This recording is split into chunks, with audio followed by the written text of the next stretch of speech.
मेरा नाम गीता है।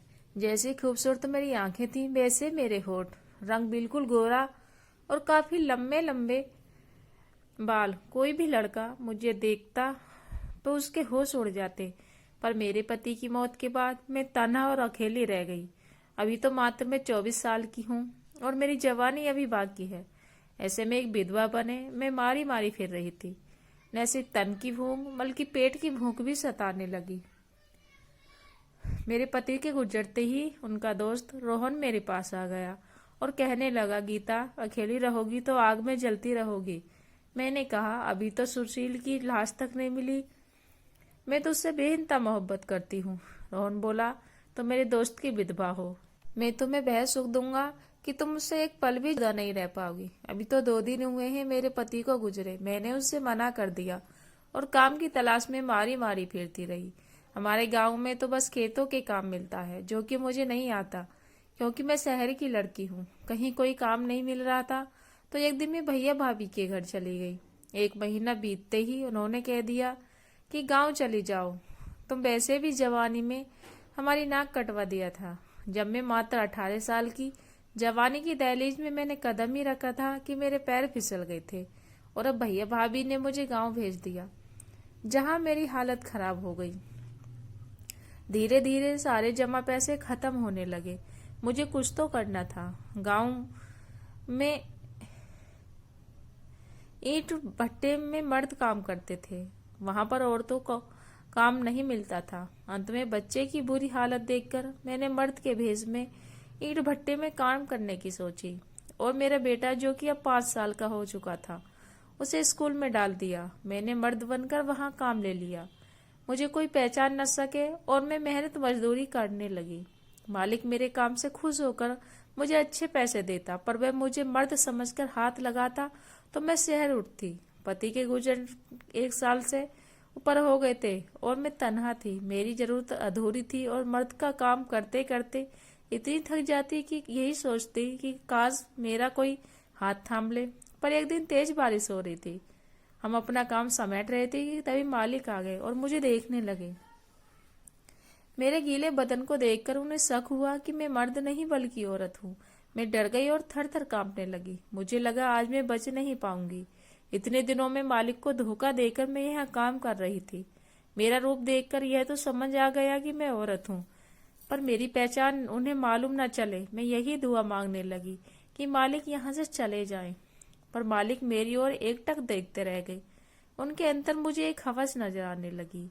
बारिश में भीगते भीगते मुझे देख रहे और अचानक से मुझसे कहा, तुम कमरे में जाओ, तुम्हें कुछ काम है। वह मुझसे अपने हाथ की ईंट भट्टे के सामने बने घर में ले गया। मैं यही दुआ मांग रही थी कि उन्हें पता न चले, पर वह जिस तरह से मेरी ओर देख रहे थे, मुझे लगने लगा कि उन्हें सब मालूम चल चुका है। और मैं यही सोचने लगी कि अगर मेरा यह काम चला गया तो मैं क्या करूंगी, मैं अपना घर कैसे चलाऊंगी। लेकिन उस वक्त मैं भाप नहीं पाई थी कि मेरे साथ क्या होने जा रहा है। उस घर के अंदर घुसते ही मालिक ने दरवाजे बंद कर दिया और मुझे कुछ कपड़े देकर कहा, तुम भीग चुकी हो, कपड़े बदल लो। उनकी बात सुनकर मेरी जान हलक में अटक चुकी थी। मैंने तो बस मर्द का भेष बनाया था। मैं सच में मर्द थोड़ी ना हूँ जो उनके सामने कपड़े बदल लूं। इस घर पर बस एक ही कमरा था तो मैं डर डर देखने लगी। वक्त आ गया जब मेरे जीवन में तूफान दस्तक देने जा रहा था और पुरानी यादों में मैं खो गई। जब मैं 18 साल की कुंवारी कली थी, मोहल्ले के एक लड़के अखिल से प्यार करने लगी। जब भी मौका मिलता चोरी छुपे हम दोनों एक दूसरे से मिलते थे। हम साथ में आसमान में थे।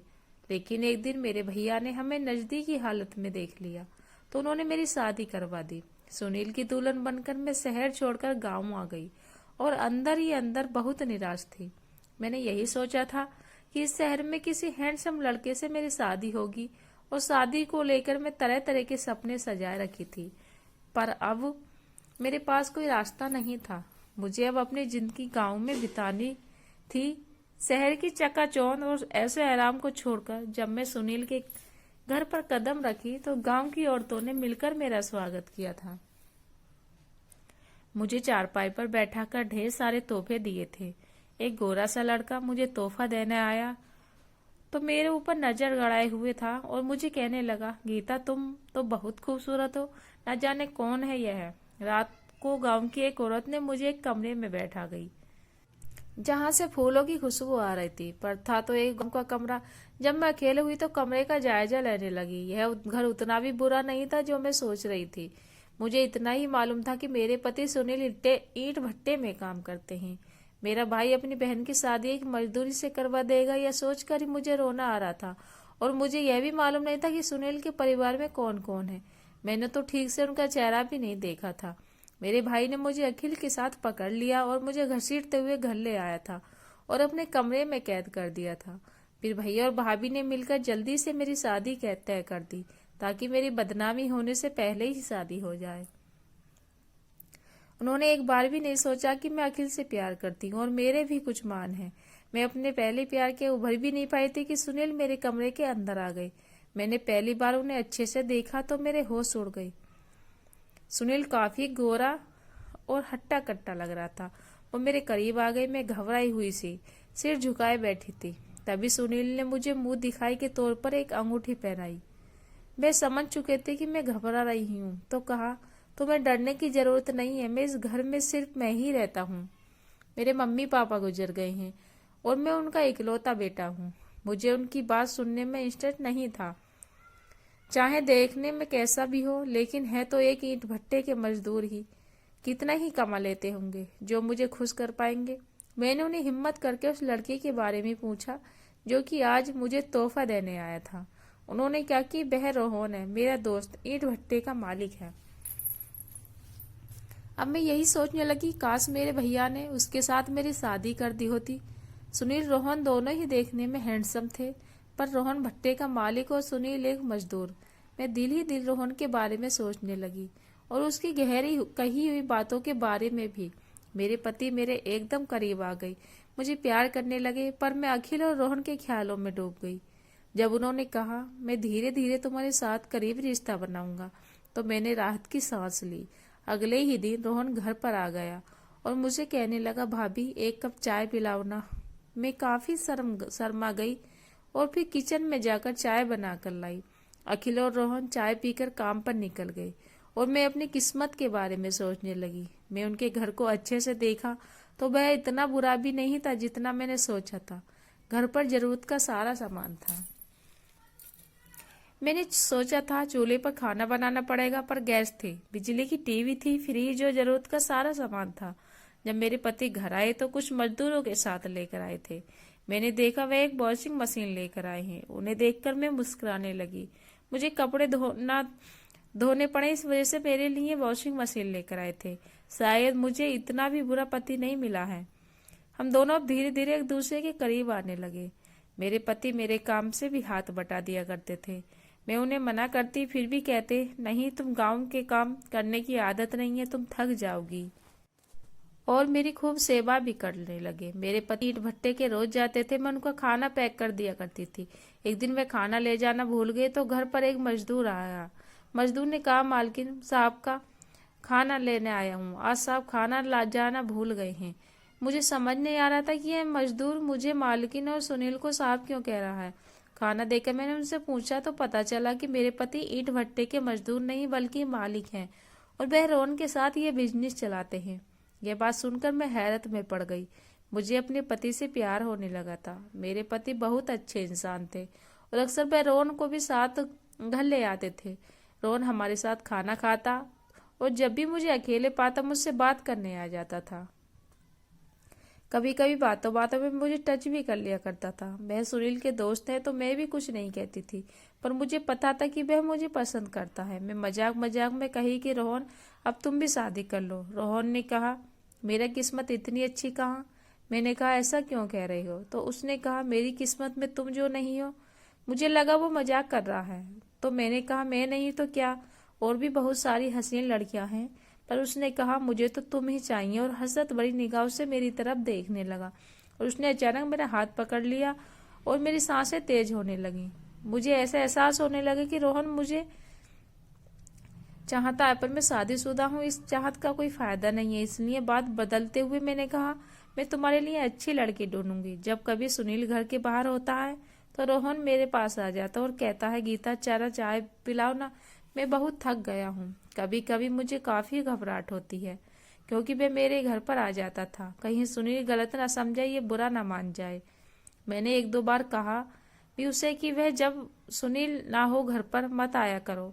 इस बात का जवाब यही देता, क्योंकि तुम चाहती हो क्या, तभी इतना घबरा रही हो। मैं कुछ ना कह पाती। शादी के 1 साल के अंदर मैं प्रेग्नेंट हो गई और मेरा एक बच्चा भी हो गया।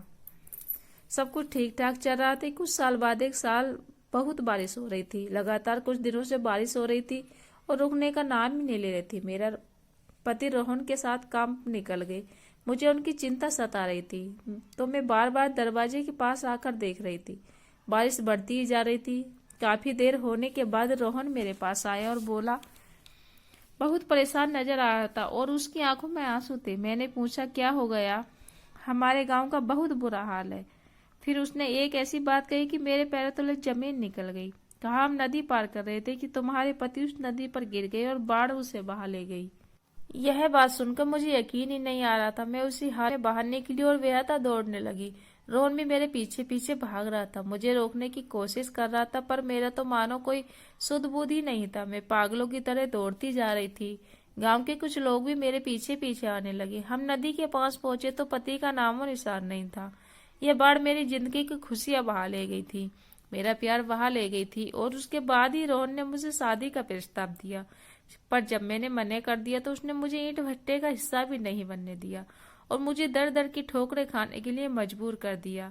और जिंदगी के हर एक लम्हे में खालीपन और सोनेपन में गुजरने लगे।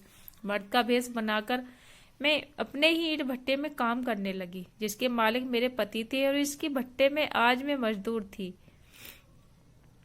और अभी मुझे सताने लगी, अगर रोहन ने मुझे देख लिया तो मेरी जिंदगी का क्या होगा। आज इस भीगी हालत में उसने मुझे जरूर पहचान लिया होगा, तभी मुझे अपने सामने कपड़े बदलने को कह रहा। पर मैं वैसे ही खड़ी रही तो रोहन मेरे पास गया और अपने हाथों में मेरा कुर्ता उतार दिया। जैसे ही उसने मेरे बदन को देखा, वह समझ चुका था कि मर्द के भेष में औरत हूँ। उसने मेरी पगड़ी खोल दी और जो मैं अपने हाथ को छुपा ये बांधी थी। उस हाल में जब मेरी शक्ल देखी तो उसके पैरों तले जमीन निकल गई। उसके चेहरे से मुझे हवस नजर आने लगी। उसने कहा, तुम हो जो मर्द का भेष बनाए मेरे भट्टे में काम करती थी। तुम जैसी खूबसूरत औरत को इतना मेहनत करने की जरूरत नहीं है। आओ मेरे करीब आओ। आज बरसाती रात में हम दोनों एक दूसरे को पोड़ करते हैं। मैं डर गई और रोहन से कही, मुझे हाथ मत लगाना। मेरे पति की लाश अभी तक नहीं मिली है, शायद वह जिंदा है। मैं उनकी पत्नी हूँ। मेरी बात सुनकर वह गुस्से में आ गया।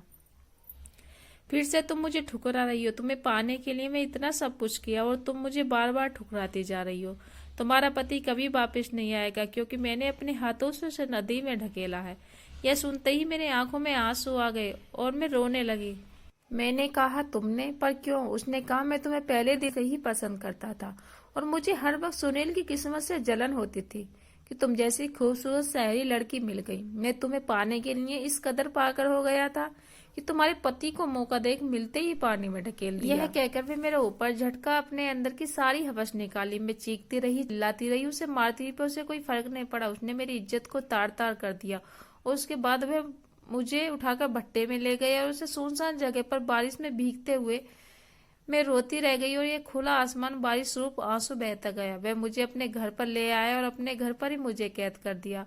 जब भी घर से बाहर निकलता मुझे ताला लगा कर निकलता। जब भी घर पर रहता मेरे साथ गलत काम करता और मुझे बार बार कहता कि तुम मुझे स्वीकार कर लो। पर मैं अपने पति के कातिल को कैसे स्वीकार कर लूं? उसने बस इतनी गहरा दिखाई कि मेरे बच्चे को मेरे पास ले आया था। जब वह घर पर नहीं रहता तो बहुत रोती। करीब 7 दिन के बाद जब मैं बिल्कुल टूट चुकी थी, फिर से वह मेरे साथ गलत काम कर रहा था। तभी कुछ लोग बाहर दरवाजा खटखटाने लगे। मुझे लगा यही मेरी मुक्ति का मौका है। रोहन काफी डर गया था, लेकिन जब उसने दरवाजा खोला तो गांव वालों की भीड़ उसके ऊपर उमड़ पड़ी। मैं किसी और को रोक न पाया। गांव वालों ने मुझे वहां पर देख लिया। मैं पैरों पड़ गई और उनसे कहने लगी, इसने मेरे साथ क्या क्या गलत किया है।